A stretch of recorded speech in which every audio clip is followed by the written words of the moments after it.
السلام علیکم ورحمۃ اللہ وبرکاتہ۔ میں ہوں سید عبدالوہاب شاہ اور آپ دیکھ رہے ہیں نقطہ گائیڈ چینل۔ ناظرین، جابہ مانسیرہ میں ایک واقعہ پیش آیا اور اس کے بعد خیر وہ واقعہ جو بھی تھا وہ اس کی قانونی حیثیت سے وہ حکومت کا اور پولیس کا کام ہے، وہ ایک اپنی الگ جگہ پر رہ گیا، لیکن اس کے بعد سوشل میڈیا پر ایک بحث چھڑی ہوئی ہے اور اس بحث کا تعلق یہ ہے اس بات سے ہے کہ کیا سید کا نکاح غیر سید سے حلال ہے یا حرام ہے، جائز ہے یا ناجائز ہے۔ یہ بحث چھڑی ہوئی ہے، ٹھیک ہے نا۔ اور اس بحث میں جو بنیادی پوائنٹ اور نقطہ ہے وہ یہ ہے کہ سید لڑکی ہو، اس کا نکاح غیر سید لڑکے سے شریعت میں حلال ہے یا حرام ہے، جائز ہے یا ناجائز ہے۔ یہ بنیادی طور پر نقطہ ہے اور بنیادی مسئلہ ہے۔ اس پر میں نے ایک ویڈیو بنائی اور اس ویڈیو کا لب لباب یہی تھا کہ سید لڑکی کا نکاح غیر سید سے شرعی اعتبار سے، یعنی شریعت میں جواز ہے، اس کا جائز ہے۔ یہ سید لڑکی کے لیے یا سید لڑکے کے لیے غیر سید محرمات میں شامل نہیں ہے۔ دیکھیں، شریعت نے، قرآن نے رشتوں کے حوالے سے کچھ محرمات کو بیان کیا ہے۔ محرمات کا مطلب یہ ہے کہ کن رشتوں سے نکاح ہو سکتا ہے اور کن رشتوں سے نکاح نہیں ہو سکتا۔ رشتہ داروں سے، یہ جن سے نہیں ہو سکتا ان کو محرمات کہا جاتا ہے۔ قرآن نے ان کو بالکل واضح طور پر بیان کیا ہے، اور حضور نبی کریم صلی اللہ علیہ وسلم کی ارشادات اور سنت اور عمل سے بھی ہمیں محرمات کا پتہ ہے کہ کون کون سے رشتے محرمات میں شامل ہیں اور کون کون سے شامل نہیں ہیں۔ چونکہ جہالت اتنی عام ہو چکی ہے ہمارے سادات کی میں بات کر رہا ہوں اس کے اندر، اور سادات کے جو نئے نوجوان ہیں ان کے اندر رفس کے جراثیم شامل ہو چکے ہیں، اور انہوں نے غیر سید کو محرمات کے اندر شامل کر دیا، جو کہ دین کے اندر کھلی تحریف ہے، قرآن کے اندر کھلی تحریف ہے کہ جو چیز محرمات میں شامل نہیں ہے اس چیز کو محرمات کے اندر شامل کرنا، یہ دین کے اندر، شریعت کے اندر کھلی تحریف ہے۔ اور اس کھلی تحریف پر خاموش بیٹھنا، اور خاص طور پر بحیثیت ایک دین کا طالب علم ہونے کے خاموش بیٹھنا، یہ نہ میرے لیے درست ہے اور نہ باقی علماء کے لیے درست ہے۔ کیونکہ مسئلے کو درست کرنا کہ جہاں پر عقیدے اور نظریے کی بات آ جائے، مثال دیتا ہوں، ایک آدمی ہے، ہم لوگوں کو بتاتے ہیں، ہم بحیثیت علماء کے ہم لوگوں کو بتاتے ہیں کہ نماز فرض ہے۔ اب ہم ہمیشہ بتاتے ہیں اور ہر پیدا ہونے والا بچہ بچپن سے یہ سنتے ہوئے آتا ہے کہ نماز فرض ہے، نماز پڑھنی ہے، نماز فرض ہے۔ لیکن بہت سارے لوگ نماز نہیں پڑھتے۔ ایک ہے نظریہ اور ایک ہے عمل۔ نظریہ ان کا یہی ہوتا ہے کہ نماز فرض ہے، لیکن عملی طور پر نہیں پڑھتے۔ جب نہیں پڑھتے تو کیا ہم علماء کوئی لٹھ لے کر ان کے پیچھے کھڑے ہوتے ہیں کہ تم نماز کیوں نہیں پڑھتے؟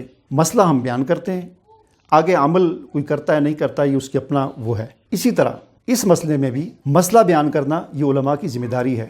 یہاں پر علماء اگر خاموش رہیں گے، وہ کہیں گے برادری کا مسئلہ ہے، وہ کہیں گے یہ ایشو ہے، وہ ایشو ہے، چونکہ چنانچہ جیسے یہ وہ، ایسے بات نہیں چلے گی۔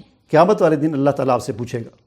مسئلے کو واضح طور پر بیان کرنا یہ ہم سب کی ذمہ داری ہے کہ مسئلہ بیان کریں۔ بھائی، غیر سید کے لیے سید کے لیے غیر سید محرمات، یہ آپس میں ایک دوسرے کے محرمات میں شامل نہیں ہیں، ٹھیک ہے۔ مسئلہ اسی طرح ہے، نکاح ہو سکتا ہے، وہ کنڈیشن الگ ہیں، ولی کی اجازت، غیر ولی، کف ہے نہیں ہے، کوئی لڑکی اپنی مرضی سے کرتی ہے، باغ کر گئی ہے، کس سے ہو سکتا ہے، کن کن صورتوں میں ہوتا ہے، کن کن صورتوں میں نہیں ہوتا، ہو گیا تو فسخ کرا سکتے ہیں نہیں کرا سکتے، وہ ساری چیزیں اپنی جگہ پر، ان کی الگ شرائط یا جو کچھ ہے مسئلے، وہ مسئلے مسائل اپنی جگہ پر ہیں۔ نقطہ صرف اتنا ہے کہ آیا نکاح ہو سکتا ہے یا نہیں ہو سکتا۔ وہ شرائط کی میں بات نہیں کر رہا، کنڈیشن کی میں بات نہیں کر رہا، میں کف کی بات نہیں کر رہا، میں ولی کی اجازت عدم اجازت کی بات نہیں کر رہا، میں ان صورتحال کی بات نہیں کرتا کن صورتوں میں ہو سکتا ہے کن صورتوں میں نہیں، وہ اپنی جگہ پر۔ میں نفس جواز اور عدم جواز کی بات کر رہا ہوں، کیا ہو سکتا ہے کہ نہیں ہو سکتا۔ اور میں نے یہی چیز بیان کی ہے کہ میں بانگ دہل کہتا ہوں کہ سید لڑکی کا نکاح غیر سید کے ساتھ شریعت میں جائز ہے، ٹھیک ہے۔ اگر دیکھیں نہ دینے کی جہاں تک بات ہے نا، تو ہم تو آئے روز یہ چیز دیکھتے ہیں کہ کوئی آدمی اپنے چچا کی بیٹی کو، یعنی کوئی سید اپنی بچی کو، جو اس کا بھتیجا ہوتا ہے یا اس کا جب بھانجا ہوتا ہے، اس کی ماموں کا بیٹا ہوتا ہے، نہ دینی ہو تو اس کو بھی نہیں دیتے۔ کیوں نہیں دیتے جی؟ یہ اس کو کف نہیں ہے۔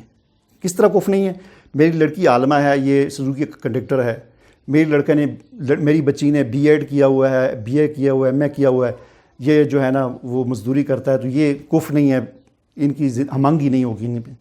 تو نہ دینے کا جہاں تک تعلق ہے تو لوگ جو اپنے چچے کے بیٹے کو بھی نہیں دیتے ہیں، چچی ماموں کے بیٹے کو بھی نہیں دیتے، وہ ایک الگ چیز ہے، اس کی بات نہیں ہو رہی. صرف یہ چیز بات ہو رہی ہے کہ محرمات میں غیر سید کیا حرام ہیں یا سیدات ان کے لیے محرمات میں شامل ہیں. تو ایسی بات نہیں ہے. اب یہ وہ مسئلہ ہے کہ جس کو قرآن نے بھی بیان کیا ہے کہ محرمات کون کون سے ہیں، احادیث نے بھی بیان کیا ہے، اور پھر سب سے بڑا میں نے اس ویڈیو کے اندر جو چیز بیان کی کہ حضور نبی کریم صلی اللہ علیہ وسلم کے عمل سے یہ بات ثابت ہے. ٹھیک ہے نا. اب چونکہ ہمارے اندر یہ بات آ چکی ہے کہ بھئی ہمارا سادات خاندان ہے، تو سادات خاندان کے اندر غیر سادات سے شادی نہیں ہو سکتی. دیکھیں، نہ کرنا اور چیز ہوتی ہے، اور شریعت کا مسئلہ کہ ہو سکتی ہے کہ نہیں ہو سکتی، جائز ہے، وہ ایک الگ چیز ہے. نہ کرنے کو تو ہم بھی ظاہر نہیں کرتے، کوئی بھی نہیں کرتا، وہ ایک الگ چیز ہے، لیکن ہم مسئلے کو نہیں بدل سکتے. حضور نبی کریم صلی اللہ علیہ وسلم کے عمل سے میں نے بتایا کہ ثابت ہے کہ آپ صلی اللہ علیہ وسلم نے اپنی بچیاں 3 بچیاں غیر دوسرے خاندان میں دی. ٹھیک ہے نا. وہی خاندان آپ کا خاندان نہیں تھا، آپ کا خاندان تو بنو ہاشم تھا، تو آپ نے دوسرے خاندان میں دی. پھر اس میں ایک اور چیز یہ آ جاتی ہے، بعض لوگ کہتے ہیں جی سادات کا آغاز جو حضرت علی سے ہوا. وہ الگ بات ہے کہ یہ بات غلط ہے کہ اس طرح، ہاں لفظ سادات کا ہم کہہ سکتے ہیں کہ آغاز حضرت علی رضی اللہ تعالیٰ عنہ یا اس سے بعد ہوا، لیکن اصل چیز یہ نہیں، اصل چیز خاندان ہے. ٹھیک ہے نا. تو چلیں اگر اس بات کو بھی مان لیا جائے تو پھر حضرت فاطمہ رضی اللہ تعالیٰ عنہ کی 2 بیٹیاں تھیں، ایک زینب اور ایک ام کلثوم. تو اگر سادات کا آغاز وہاں سے ہوا تو ان کا نکاح پھر کہاں پر ہوا؟ کیونکہ اس وقت تو سادات تھا ہی نہیں. اس وقت تو سادات یہی تھے کہ حسن، حسین، محسن، زینب، ام کلثوم، یہ 5 سادات تھے. ٹھیک ہے نا. تو چلو حسن حسین وہ تو لڑکے تھے، لیکن زینب اور ام کلثوم جو حضرت فاطمہ کی بیٹیاں تھیں وہ تو سادات تھیں نا. تو ان کا نکاح کس سے ہوا؟ پھر ان کا نکاح بھی پھر غیر سادات سے ہو گیا نا. تو مسئلے کو بدلنا نہیں چاہیے. علماء کی یہ ذمہ داری بنتی ہے کہ عوام کو یہ سمجھائیں، اور سمجھانے کا بالکل ٹھیک یہ وقت ہے، یہ ٹھیک وقت ہے، کیونکہ جس چیز کی جو مسئلہ تپا ہوا ہوتا ہے نا وہی وقت ہوتا ہے سمجھانے کا. عام روٹین میں آپ ایک بندے کو سمجھائیں گے، 1000 بندے کو آپ نہیں سمجھا سکتے. اس وقت آپ ایک بندے کو سمجھائیں گے تو وہ ایک دم پھیل کے سب لوگوں تک بات. یہ ٹھیک بالکل وہ وقت ہے کہ جب اس وقت میں ہمیں اپنے لوگوں کو، سادات لوگوں کو یہ بات سمجھانی چاہیے کہ سید کا نکاح غیر سید سے جائز ہے شریعت میں. وہ الگ بات ہے کوئی دیتا نہیں دیتا، یا وہ کوئی باغ کے چلے جائے، کوئی ولی کی اجازت ہو نہ ہو، وہ الگ مسئلے ہیں، ان مسئلوں کو چھوڑیں. اور پھر یہاں پر جی اس ویڈیو کے نیچے لوگ کہتے ہیں جی آپ کو سادات کے مقام کا نہیں پتہ، اہل بیت اور ان کے فضائل، اس سے تو کوئی انکار نہیں کرتا، وہ تو اپنی جگہ پر ہیں. کیا اہل بیت کی فضیلت سے حرمت ثابت ہوتی ہے؟ کیا اہل بیت ہونا یہ حرمت کی دلیل ہے؟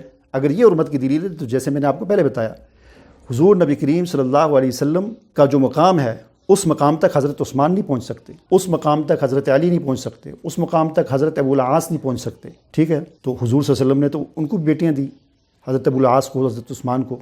پھر حضرت فاطمہ رضی اللہ تعالیٰ عنہ کی 2 بیٹیاں تھیں. اس وقت تو بقول بعض حضرات کے اس وقت تو سید بھی نہیں، سید کا آغاز ہی حسن حسین سے ہوا، تو پھر ان کو جو دیا غیر سید کو. تو بات یہ نہیں ہے، مقام اپنی جگہ پر اہل بیت کا، سادات کے جو فضائل ہیں وہ اپنی جگہ پر، وہ ساری چیزیں اس کی تو بات ہی نہیں ہو رہی. بات ہے کہ حرام ہے یا حلال ہے. اس مسئلے کو ہم نہیں بدل سکتے. بحیثیت شریعت کا، دین کا طالب علم ہونے کے ہماری یہ ذمہ داری بنتی ہے کہ ہم مسئلہ لوگوں کو بتائیں کہ بھائی جائز ہے. شریعت نے پابندی نہیں لگائی کہ سید لڑکی غیر سید کے لیے حرام ہے، حرام نہیں ہے. ہاں شرائط پوری ہوں تو پھر جائز ہے. اور وہ شرائط کا تعلق صرف غیر سید کے لیے نہیں، وہ شرائط کا تعلق سید کے ساتھ بھی ہے. شرائط اگر پوری نہیں ہوگی تو چچے کے بیٹے کے ساتھ بھی نکاح نہیں ہوتا. شرائط اگر پوری نہیں ہوگی تو مامے کے بیٹے کے ساتھ بھی نکاح نہیں ہوتا. تو اسی طرح شرائط پوری نہیں ہوگی تو کسی کے ساتھ بھی نہیں ہوگا. اور اگر شرائط پوری ہیں ساری، ولی بھی راضی ہیں، ماں باپ بھی راضی ہیں، بچی بھی راضی ہے، سب راضی ہیں، تو پھر جس قوم کا مرضی ہو اس کے ساتھ اگر سب راضی ہیں تو نکاح اگر کرتے ہیں تو وہ جائز ہو جاتا ہے. تو یہ میں علماء کو یہ مخاطب ہوں، اور خاص طور پر سادات علماء کو مخاطب ہوں کہ قیامت والے دن آپ سے یہ مسئلہ، آپ اس پر پکڑ ہوگی اگر آپ نے لوگوں کے نظریے کو درست نہ کیا، لوگوں کے عقیدے کو درست نہ کیا. جیسے میں نے مثال دی نماز کی، ایک ہے نماز کا مسئلہ کہ نماز فرض ہے، نماز پڑھنا ضروری ہے، تو اس کو بیان کرنا، اس کو لوگوں کے ذہن میں بٹھانا یہ نہایت ضروری ہے. آگے کوئی پڑھتا ہے نہیں پڑھتا وہ ایک الگ چیز ہے. اسی طرح لوگوں کو یہ مسئلہ بتانا ضروری ہے کہ سادات کا نکاح غیر سادات سے ہو سکتا ہے. وہ کوئی کرتا ہے نہیں کرتا وہ ایک الگ چیز ہے. مجھے اجازت دیجیے. اللہ حافظ.